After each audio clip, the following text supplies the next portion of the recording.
दुदुम्बि निहाद्र नामक दैत्य का व्याघ्र रूप से शिव भक्त पर आक्रमण करने का विचार और शिव द्वारा उसका वध। सनत कुमार जी कहते हैं, व्यास जी, अब मैं चंद्रमौली के उस चरित्र का वर्णन करूंगा जिसमें शंकर जी ने दुदुम्बि निहाद्र नामक दैत्य को मारा था। तुम सावधान होकर श्रवण करो। दिति पुत्र महाबली हिरणाक्ष के विष्णु द्वारा मारे जाने पर दिति को बहुत दुख हुआ। तब देव शत्रु दुदुम्बि निहाद्र ने उनको आश्वासन देकर यह निश्चय किया कि देवताओं के बल ब्राह्मण हैं, ब्राह्मण नष्ट हो जाएंगे तो यज्ञ नहीं होंगे, यज्ञ न होने पर देवता आहार न पाने से निर्मल हो जाएंगे, तब मैं उन पर सहज विजय पालूंगा। यूं विचार करके वह ब्राह्मणों को मारने लगा। ब्राह्मणों का प्रधान स्थान वाराणसी है।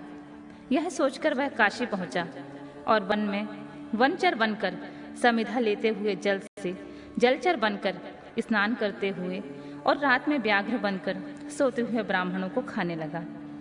एक बार शिवरात्रि के अवसर पर एक भक्त अपनी पर्णशाला में देवादिदेव शंकर का पूजन करके ध्यानस्थ बैठा था। बलाभिमानी दैत्यराज दुदुम्बि निहाद्र ने व्याघ्र का रूप धारण करके उसे खा जाने का विचार किया, परंतु वह भक्त दृढ़ चित्त से शिव दर्शन की लालसा लेकर ध्यान में तल्लीन हो रहा था। इसके लिए पहले से ही मंत्र रूपी अस्त्र का विन्यास कर लिया था। इस कारण वह दैत्य उस पर आक्रमण करने में समर्थ न हो सका। इधर सर्वव्यापी भगवान शंभु को उस दुष्ट रूप वाले दैत्य का अभिप्राय पता लग गया। तब शंकर ने उसे मार डालने का विचार किया।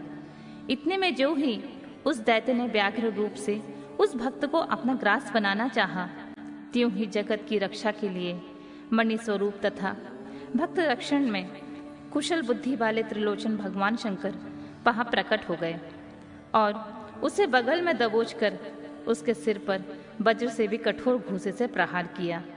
उस मुष्टि प्रहार से वह काक के दबोचने से वह व्याघ्र अत्यंत व्यथित हो गया और अपनी दहाड़ से पृथ्वी तथा आकाश को कंपाता हुआ मृत्यु का ग्रास बन गया। उस भयंकर शब्द को सुनकर तपस्वियों का हृदय कांप उठा। वे रात में ही उस शब्द का अनुसरण करते हुए उस स्थान पर जा पहुंचे। वहां परमेश्वर शिव को बगल में उस पापी को दबोचे हुए देखकर सब लोग उनके चरणों में पड़ गए और जय जयकार करते हुए उनकी स्तुति करने लगे। तदनंतर महेश्वर ने कहा, जो मनुष्य यहाँ आकर श्रद्धापूर्वक मेरे इस रूप का दर्शन करेगा, निसंदेह मैं उसके सारे उपद्रवों को नष्ट कर दूंगा। जो मानव मेरे इस चरित्र को सुनकर और हृदय में मेरे इस लिंग का स्मरण करके संग्राम में प्रवेश करेगा, उसे विजय अवश्य प्राप्त होगी। मुने, जो मनुष्य व्याघ्रेश्वर के प्रकट से संबंध रखने वाले इस परमोत्तम चरित्र को सुनेगा अथवा दूसरों को सुनाएगा, पढ़ेगा या पढ़ाएगा, वह अपनी समस्त मनोवांछित वस्तुओं को प्राप्त कर लेगा और अंत में संपूर्ण दुखों से रहित मोक्ष का भागी होगा।